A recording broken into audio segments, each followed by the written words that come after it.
Doctor Shahbaz Gill साहब ने जनाब इसके ऊपर एक ट्वीट किया इस मामले के ऊपर।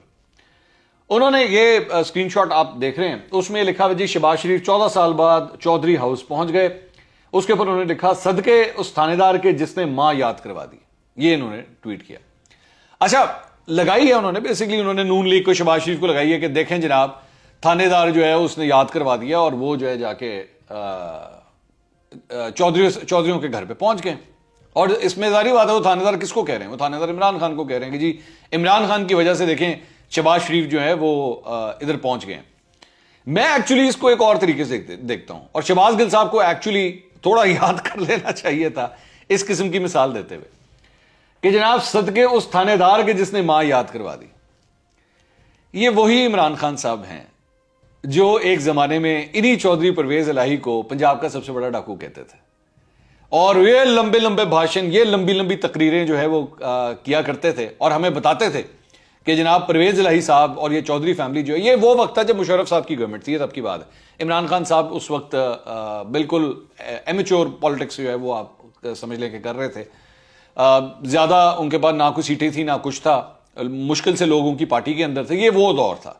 और जब ये उस वक्त ऑपोजिशन के अलायंस, उस ऑपोजिशन का अलायंस जिसमें नून लीग भी थी, जिसमें पाकिस्तान पीपल्स पार्टी भी थी, तो उसके साथ कहीं पीछे खड़े होते थे। तो ये तब जब तकरीरें करते थे तो उस वक्त बताते थे कि चौधरी परवेज इलाही जो है वो पंजाब का सबसे बड़ा डाकू है। जब मैंने अपने इंटरव्यू के अंदर भी इनसे सवाल किया था कि जनाब आप एक जमाने में तो ये कहते थे, तो उन्होंने मुझे कहा था छोड़े मंसूर, क्या बात करनी, आगे चलें। मैं शहबाज गिल साहब से सवाल करना चाहूंगा कि ये बताइए कि वो कौन सा थानेदार था जिसने इमरान खान साहब को चौधरियों के घर पे जाने के लिए मजबूर कर दिया था?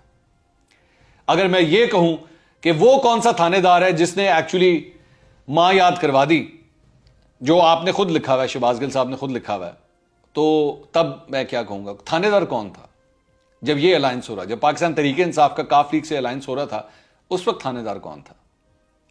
तो ये सियासत है।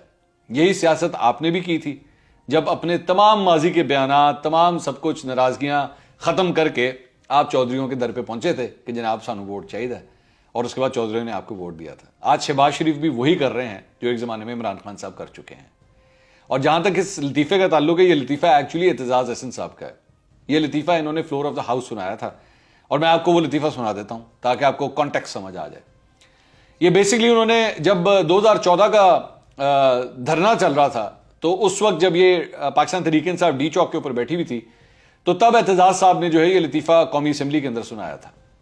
उन्होंने कहा कि एक आदमी था गांव के अंदर, वो हर किस्म का बुरा काम करता था, चोरी डकैती सब कुछ इस किस्म के 2 नंबर काम करता था, और अपनी मां के ऊपर भी जुल्म करता था, बहुत जुल्म करता था।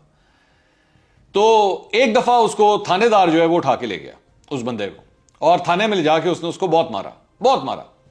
तो जब वो उसको मार रहा था तो वो मां की आवाजें मार रहा था। दर्द हो रही थी, जारी बात है उसको, तो वो मां की आवाजें मार रहा था। तो इस मौके पे उसकी मां जो है वो थाने के अंदर पहुंची उसके लिए रोटी लेके। तो वहां पे आके उसने थानेदार को कहा कि वे थानेदारा, शुक्र है तू इनू मां तो याद कराती। ये बेसिकली ये वो कॉन्टेक्स्ट है। तो शहबाज गिल साहब ने आज ये लगाई है बेसिकली शहबाज शरीफ को कि जी शहबाज शरीफ जो है वो चौधरियों के यहां गए हैं, तो शुक्र है कि थानेदार ने मां याद दिला दी। अब मैं यही कॉन्टेक्स्ट जो है, मैं यही शहबाज गिल साहब से पूछूंगा कि इमरान खान साहब को किसने याद दिलाया था कि जनाब पहुंचे चौधरियों के यहां और इनको वोट दें, और किस तरह पंजाब के सबसे बड़े डाकू को, जिसको आप कहते थे कि पंजाब का सबसे बड़ा डाकू है, किस तरह आपने उसको स्पीकर पंजाब असेंबली लगाया, और उनके बेटे को आपने कैबिनेट के अंदर उसके बाद मिनिस्ट्री भी दी। कैसे हुआ ये सब कुछ? तो अगले के ऊपर लगाने से पहले एक दफा खुद भी अपने आप को देख लिया करें कि आपका माजी क्या कहता है। अगले वीलॉग में दोबारा